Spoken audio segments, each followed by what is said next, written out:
Mari kita berdoa. Tuhan Yesus, kami mengucap syukur untuk kesempatan yang telah Engkau berikan kepada kami hari ini. Tuhan, tolong kami. Sebelum kami meneruskan semuanya ini, biarlah kuasa Roh Kudus yang memimpin kami dari awal, pertengahan sampai penghujung acara Natal online pada hari ini, dan biarlah kuasa-Mu yang bekerja di dalam hati kami memberikan kami sukacita, kekuatan, dan juga semangat untuk tetap terus mendengarkan firman Tuhan.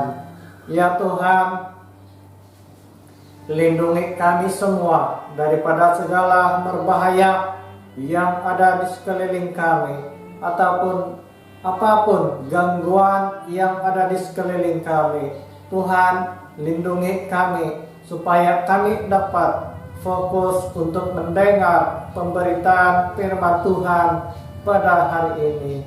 Kiranya Tuhan Yesus Kristus menuntun setiap kami dan memberikan kami semua pencerahan di dalam hati kami tentang firman Tuhan yang kami dengar pada hari ini.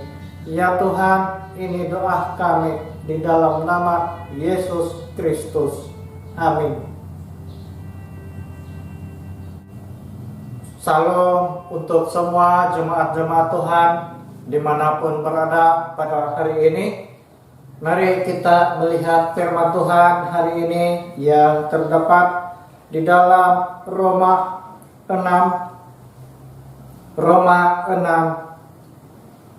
ayat pertama sampai ayat yang ke-14.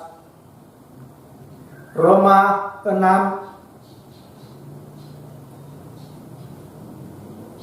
mati dan bangkit dengan Kristus. Jika demikian, apakah yang hendak kita katakan? Bolehkah kita bertekun dalam dosa supaya semakin bertambah kasih karunia itu? Sekali-kali tidak.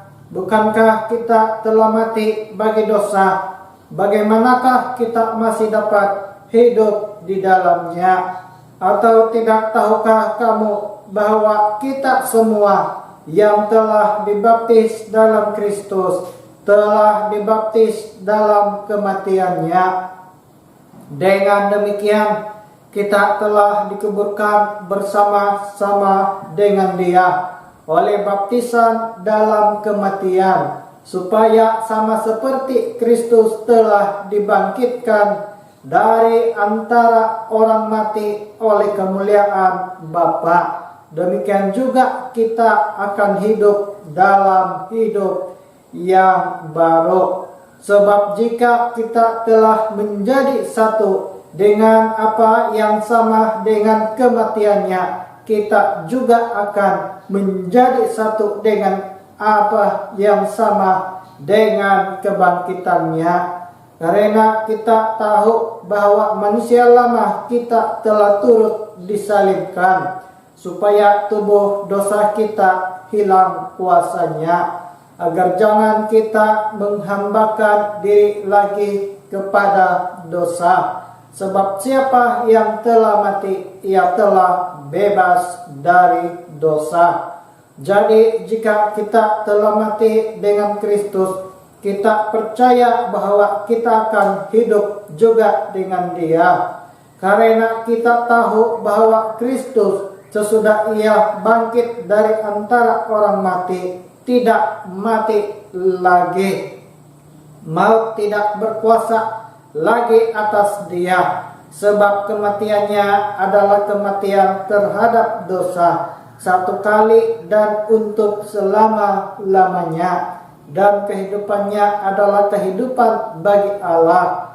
Demikianlah hendaknya kamu memandangnya, bahwa kamu telah mati bagi dosa, tetapi kamu hidup bagi Allah dalam Kristus Yesus. Sebab itu hendaklah dosa jangan berkuasa lagi di dalam tubuhmu yang fana, supaya kamu jangan lagi menuruti keinginannya, dan janganlah kamu menyerahkan anggota-anggota tubuhmu kepada dosa untuk dipakai sebagai senjata kelaliman. Tetapi serahkanlah dirimu kepada Allah sebagai orang-orang yang dahulu mati, tetapi yang sekarang hidup, dan serahkanlah anggota-anggota tubuhmu kepada Allah untuk menjadi senjata-senjata kebenaran, sebab kamu tidak akan dikuasai lagi oleh dosa, karena kamu tidak berada di bawah hukum Taurat, tetapi di bawah kasih karunia. Saudara, pembacaan kita pada hari ini begitu panjang, tetapi saya meyakini bahwa apa yang kita dengar pada hari ini di dalam pembacaan kita itu sudah menambah penjelasan dan lebih menerangi apa yang telah kita pahami pada waktu kita membaca firman Tuhan. Saudara, hari ini saya berbicara sebuah tema yang sederhana, yaitu karya kematian Yesus Kristus. Saudara, ada banyak pengajaran yang selalu kita dengar tentang kematian Tuhan Yesus Kristus. Bahkan ada juga ajaran-ajaran tentang Yesus Kristus yang tidak mati di atas kayu salib, tetapi diserupakan dengan orang lain yang seperti Yesus ataupun serupa dengan Yesus, dan Yesus tidak diketahui kemana ia pergi setelah turun daripada kayu salib. Saudara, mari kita melihat bersama-sama saya pada hari ini karya kematian Yesus Kristus. Yang pertama, kematian Yesus memberikan kita hidup yang baru. Daripada hidup yang penuh dosa menjadi hidup yang penuh pengudusan dan harapan di dalam Yesus Kristus. Daripada hidup yang penuh dosa menjadi hidup yang kudus dan berkenan di mata Tuhan. Saudara, ada banyak bukti yang diberikan oleh Alkitab bahwa ada orang yang menyaksikan saat-saat Tuhan Yesus mati di atas kayu salib. Di dalam Yohanes 19 ayat 32 sampai ke 33 mengatakan seperti ini, maka datanglah prajurit-prajurit lalu mematahkan kaki orang yang pertama dan kaki orang yang lain yang disalibkan bersama-sama dengan Yesus. Tetapi ketika mereka sampai kepada Yesus dan melihat bahwa ia telah mati, mereka tidak mematahkan kakinya. Saudara, prajurit-prajurit melihat dan mengesahkan kematian Yesus Kristus. Mereka salah satu bukti yang melihat kematian Yesus Kristus di atas kayu salib. Dan yang berikutnya, saudara, bukti yang kedua bahwa Yesus Kristus mati di atas kayu salib dan tidak digantikan oleh orang lain. Matius 27 ayat 50 sampai 56. Yesus berseru pula dengan suara nyaring lalu menyerahkan nyawanya. Dan lihatlah, tabir bait suci terbelah dua dari atas sampai ke bawah, dan terjadilah gempa bumi, dan bukit-bukit batu terbelah, dan kuburan-kuburan terbuka, dan banyak orang kudus yang telah meninggal bangkit. Dan sesudah kebangkitan Yesus, mereka pun keluar dari kubur, lalu masuk ke kota kudus dan menampakkan diri kepada banyak orang. Kepala pasukan dan prajurit-prajuritnya yang menjaga Yesus menjadi sangat takut ketika mereka melihat gempa bumi dan apa yang telah terjadi. Lalu berkata, sungguh ia ini adalah Anak Allah. Dan ada di situ banyak perempuan yang melihat dari jauh, yaitu perempuan-perempuan yang mengikuti Yesus dari Galilea untuk melayani Dia. Di antara mereka terdapat Maria Magdalena dan Maria ibu Yakobus dan Yusuf, dan ibu anak-anak Zabedeus. Saudara, di dalam pembacaan ini cukup membuktikan bahwa Yesus Kristus tidak digantikan oleh siapapun pada saat ia mati di atas kayu salib, karena diperhatikan, dilihat oleh ketua pasukan prajurit-prajurit dan juga oleh perempuan yang melihat Yesus di atas kayu salib dari jauh. Saudara, mungkinkah perempuan yang selalu melayani Tuhan Yesus tidak mengenal Tuhan Yesus yang mati di atas kayu salib? Apakah benar Tuhan Yesus digantikan oleh seseorang yang serupa dengan Yesus? Saudara, Yesus mati di atas kayu salib memberikan kita kehidupan yang baru, yang penuh dengan harapan dan kepastian. Roma 6 ayat 4. Roma 6 ayat 4 mengatakan, dengan demikian kita telah dikuburkan bersama-sama dengan Dia oleh baptisan dalam kematian, supaya sama seperti Kristus telah dibangkitkan dari antara orang mati oleh kemuliaan Bapa, demikian juga kita akan hidup dalam hidup yang baru. Artinya hidup yang tidak sama lagi seperti hidup yang sebelumnya. Hidup yang baru itu adalah hidup di dalam kasih karunia Allah dan kepastian bahwa hidup kita dijamin oleh Tuhan Yesus Kristus. Saudara, di dalam Roma 6 ayat 8 mengatakan, jadi jika kita telah mati dengan Kristus, kita percaya bahwa kita akan hidup juga dengan Dia. Saudara,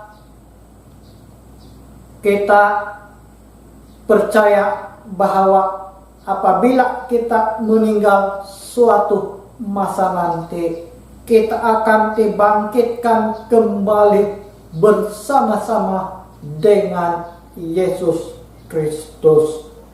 Saudara, kita beralih hidup dari penuh dosa kepada hidup yang kudus dan dapat menyenangkan Tuhan pada saat kita dibaptis dan menerima Tuhan Yesus Kristus sebagai Tuhan dan Juru Selamat kita.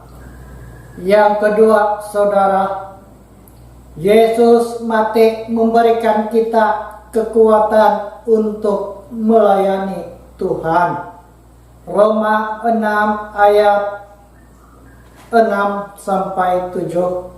Karena kita tahu bahwa manusia lama kita telah turut disalibkan supaya tubuh dosa kita hilang kuasanya, agar jangan kita menghambakan diri lagi kepada dosa. Di dalam Roma 6 ayat 10 mengatakan, sebab kematiannya adalah kematian terhadap dosa, satu kali dan untuk selama-lamanya, dan kehidupannya adalah kehidupan bagi Allah. Saudara, kalau begitu, apa yang kita perlu lakukan sebagai orang yang percaya kepada Yesus Kristus? Kalau Yesus sudah mati untuk kita di atas kayu salib, karena dosa-dosa kita, sudah sepatutnya kita harus tetap setia untuk melayani Tuhan, karena hidup kita ini adalah hidup untuk Allah dan untuk kemuliaan namanya. Di dalam Roma 6 ayat 10, arti kematian Yesus Kristus di dalam kehidupan kita. Yesus mati terhadap dosa kita, dan itu hanya satu kali selama-lamanya, dan kehidupannya adalah kehidupan bagi Allah. Artinya, saudara, kita juga harus hidup untuk Allah, karena Yesus telah mati bagi kita supaya kita mendapat kehidupan. Saudara, karena itulah kita perlu menjaga hati dan kehidupan kita supaya kita tetap memiliki komitmen untuk setia melayani Tuhan. Tapi apa yang selalu terjadi, saudara? Pada saat-saat Natal, selalunya banyak orang Kristen yang membuat komitmen pada masa Natal ataupun hujung tahun. Tetapi apabila memulai tahun baru, mereka sudah lupa semua komitmen mereka untuk melayani Tuhan kembali. Saudara, kita perlu mengingat bahwa Yesus mati satu kali untuk kita selama-lamanya. Namun kita kadangkala tidak peduli dengan komitmen ataupun kesetiaan kita untuk melayani Tuhan, sehingga kita akhirnya tidak lagi mengerti apa yang telah Tuhan Yesus Kristus lakukan di atas kayu salib. Saudara, Kristus mati di atas kayu salib sebenarnya memberikan kita kekuatan dan semangat untuk melayani Tuhan, karena kematian Kristus itulah yang memberikan kita kehidupan yang berkenan di hadapan Allah. Saudara, pernahkah kita mendengar orang lain berkata, kalau bukan tuh istri saya tidak mau pergi sambayang, bah. Mereka katakan kira-kira seperti itu. Karena pabakai karuhang ko mga ya ko bada sambayang. Malas ako na mga sambayang di tinga agangaw ni karuhang ko minsuhu magangat ka. Saudara, bagaimana Kristus sudah mati untuk kita? Apakah kita dapat setia untuk komitmen yang kecil itu kepada Tuhan? Kristus sudah memberikan hidupnya untuk mati di atas kayu salib bagi kehidupan kita bersama-sama dengan Allah. Tetapi apakah yang akan kita persembahkan dan berikan kepada Tuhan selagi kita hidup dan dapat melayani Tuhan? Saudara, saya senang mengingatkan kita, marilah kita guna kesempatan yang Tuhan berikan dalam hidup kita untuk komitmen melayani Tuhan.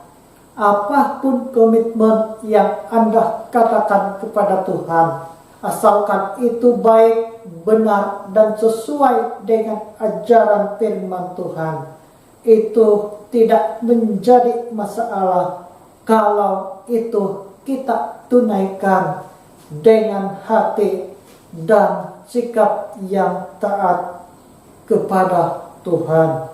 Yang ketiga, kematian Yesus membuktikan ada kebangkitan orang percaya. Saudara, Tuhan Yesus Kristus bangkit daripada kematian dan disaksikan oleh orang-orang Galilea pada saat ia terangkat menuju ke sorga. Dan tidak ada keraguan lagi bagi kita semua bahwa suatu masa nanti kita semua juga akan bangkit dan hidup bersama-sama dengan Tuhan Yesus Kristus di surga. Saudara, marilah kita mengingat bahwa kematian Yesus Kristus di atas kayu salib menunjukkan bahwa adanya kebangkitan orang-orang mati yang percaya kepada Dia. Tetapi kebangkitan orang-orang berdosa itu adalah menuju kepada penghukuman yang kekal dan terpisah daripada kasih karunia Tuhan.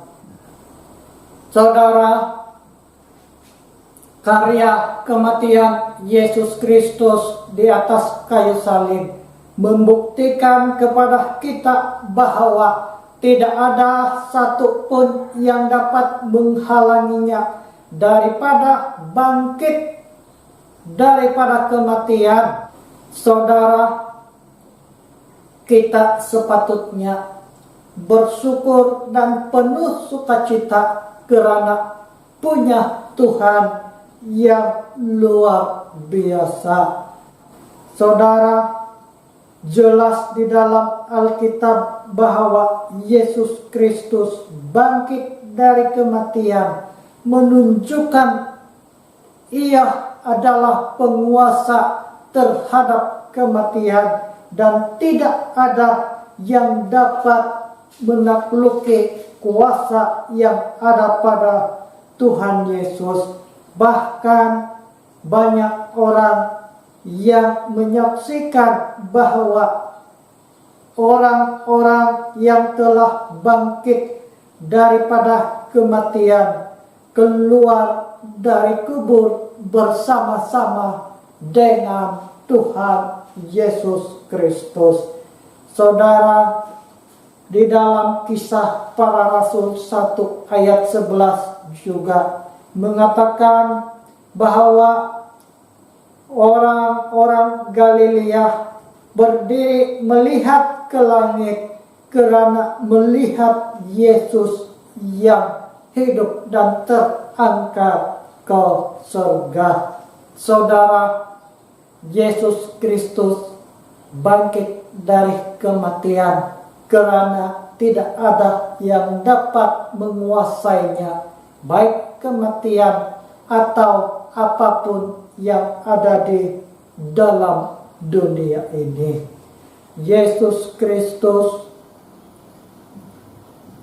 kembali ke surga dan datang kembali sebagaimana orang-orang Galilea melihatnya naik ke surga. Saudara, tidak ada gunanya kita hidup berapapun panjang umur di dunia ini, tetapi apabila kita mati dan kita tidak meyakini bahwa hidup kita ada bersama-sama dengan Yesus Kristus, kita sangat rugi hidup di dunia kalau kita tidak percaya bahwa Yesus Kristus dapat membangkitkan kembali kita dan bersama-sama dengan Dia di surga.